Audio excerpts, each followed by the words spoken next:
안녕하세요. 오늘 저희가 함께 분석해볼 자료, 바로 카르다노의 창립자죠. 찰스 호스킨슨이 올린 유튜브 영상입니다.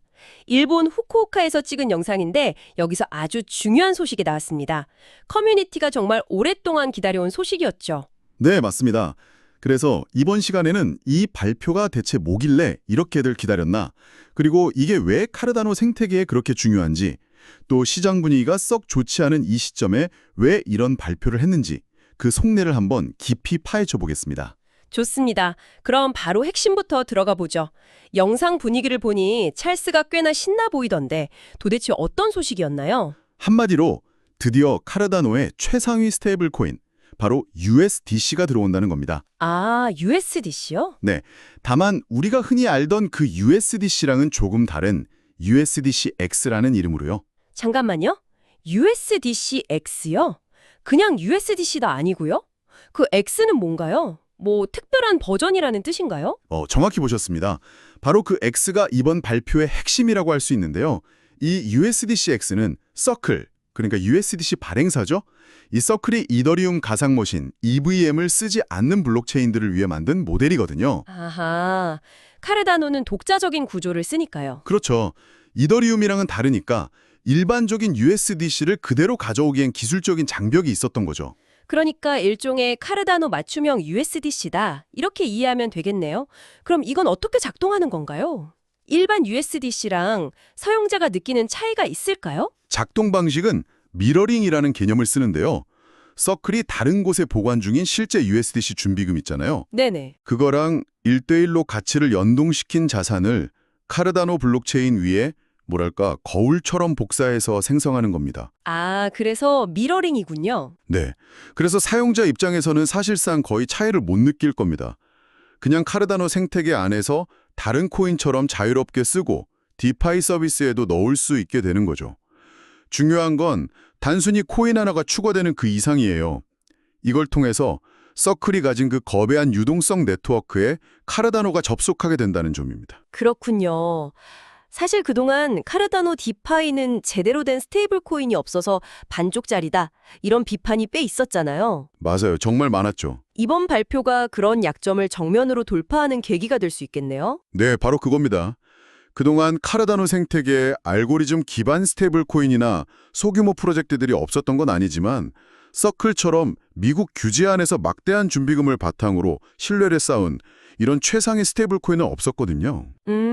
이건 비유하자면 한적한 시골 마을에 대형 은행의 현금 인출기가 처음 들어오는 것과 비슷한 효과를 낼 수 있습니다. 아, 비유가 아주 딱이네요. 네, 사람들이 이제 안심하고 돈을 맡기고 더 큰 규모의 경제활동을 시작할 수 있는 그런 기반이 마련되는 거죠. 영상에서 찰스가 서류에 잉크가 마른, 그러니까 계약이 이미 끝난 사안이라고 아주 강하게 얘기하던데요.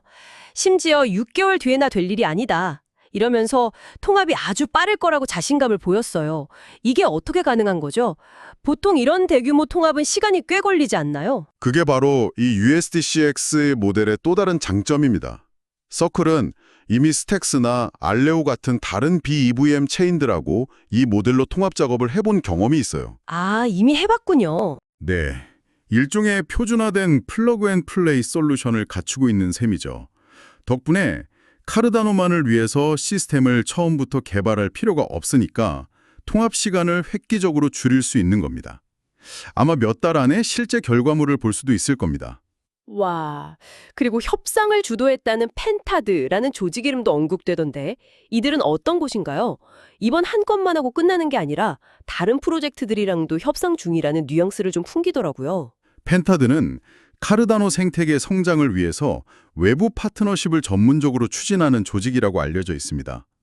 이번 USDCX 도입이 그들의 첫 번째 큰 성과물인 셈이고요. 찰스가 영상에서 말했듯이 이들이 다른 브릿지 기술이나 또 다른 스테이블 코인 프로젝트와도 깊이 있는 논의를 진행하고 있다는 건 정말 중요한 신호입니다. 그게 어떤 의미죠? 외부 세계와 카르다노를 여러 개 동시에 건설하고 있다는 뜻이거든요.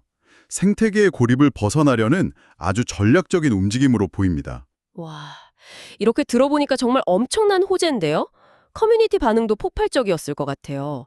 근데 흥미로운 건 찰스 스스로가 이런 좋은 소식을 전하면서도 현재 시장 분위기가 아주 차갑다는 점을 먼저 인정하고 들어갔다는 겁니다.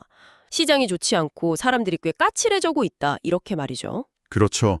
이게 아주 영리한 소통 방식이라고 봐요. 만약에 이런 시장 상황을 싹 무시하고 우리는 이렇게 대단한 일을 해냈다라고만 외쳤다면 아마 투자자들한테 그래서 가격은 왜 이 모양인데 이런 반감만 샀을 거예요.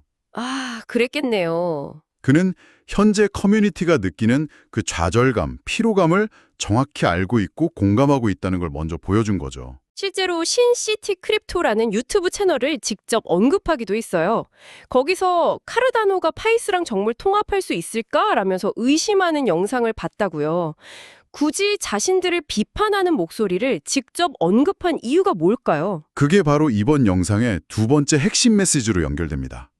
그는 시장의 의심이나 비판에 대해서 변명하거나 반박하는 대신에 우리는 시장을 통제할 수 없다는 원칙을 제시합니다. 통제할 수 없다. 네, 정부가 셧다운을 하던 트럼프 전 대통령의 어떤 트윗을 올리던 거시경제 지표가 어떻게 변하던 그건 자신들의 통제 영역 밖이라는 걸 분명히 하는 거죠.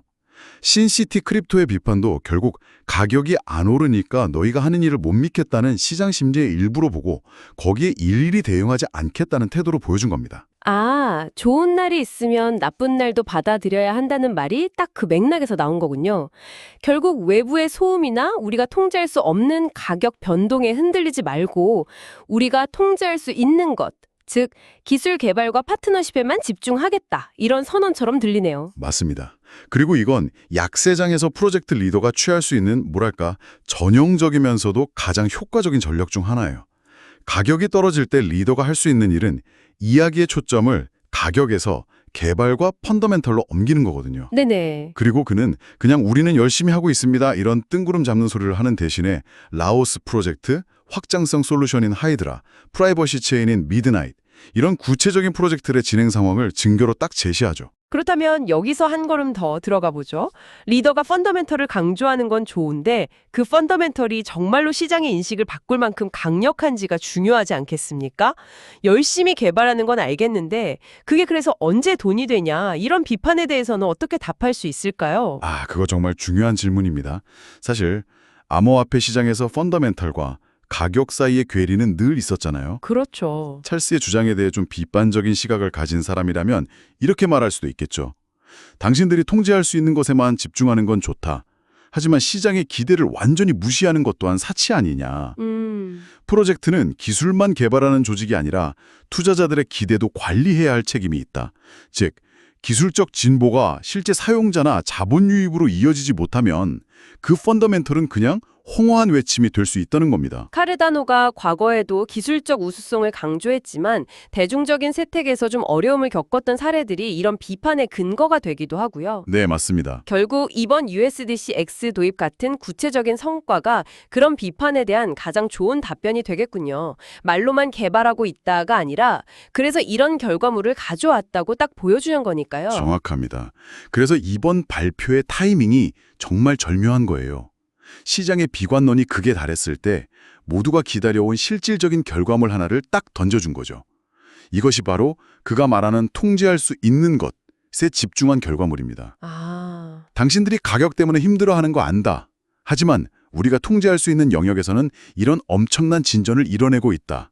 라는 메시지를 아주 효과적으로 전달한 셈이죠. 영상 후반부에서 일본 투어 경험을 이야기하면서 던진 메시지도 인상 깊었어요. 우리의 최고의 날은 아직 오지 않았다면서요. 네, 계곡에 있을 때도 멋진 산의 경치를 볼 수 있으며 우리는 다시 정상에 오를 것이다 라는 비유를 썼죠. 네. 이 말은 현재의 가격, 즉 계곡에만 매몰되지 말라는 뜻입니다. 고개를 들어서 우리가 지금껏 쌓아 올린 기술 개발과 파트너십이라는 그 산의 경치를 보라는 거죠. 그 경치가 웅장하고 아름답다면 언젠가는 다시 정상에 오를 수 있다는 믿음을 심어주는 겁니다. 단기적인 가격 변동과 장기적인 프로젝트의 가치를 분리해서 생각하라는 말이군요. 어쩌면 모든 장기 투자자에게 해주고 싶은 말이기도 하겠네요. 바로 그겁니다. 결국 오늘 발표한 서클과의 파트너십이 바로 그 멋진 산의 경치를 구성하는 중요한 일부라는 말이겠네요. 힘든 시기를 보내고 있는 커뮤니티에게는 정말 상당한 위로와 희망을 줬을 것 같습니다. 그렇죠. 리더의 역할이라는 게 단순히 개발 계획만 발표하는 게 아니거든요. 커뮤니티의 사기를 유지하고 비전을 공유하는 것이기도 합니다.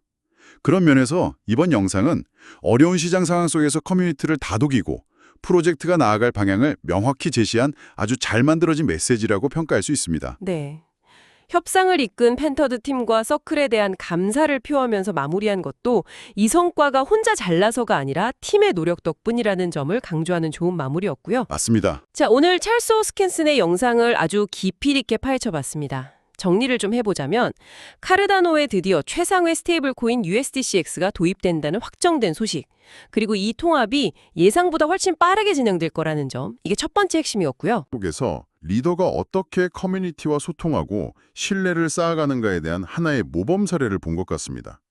우리가 통제할 수 없는 외부 요인, 그러니까 시장 심리나 가격, 그리고 통제할 수 있는 내부 요인, 즉 개발과 파트너십, 이걸 명확히 구분하고 후자에 집중하면서 실질적인 결과물을 보여주는 전략이 얼마나 중요한지 다시 한번 확인할 수 있었죠. 이 영상에서처럼 프로젝트의 리더가 펀더멘털을 강조할 때 당신은 투자자나 사용자로서 그 펀더멘털을 어떤 기준으로 판단하고 평가하시겠습니까?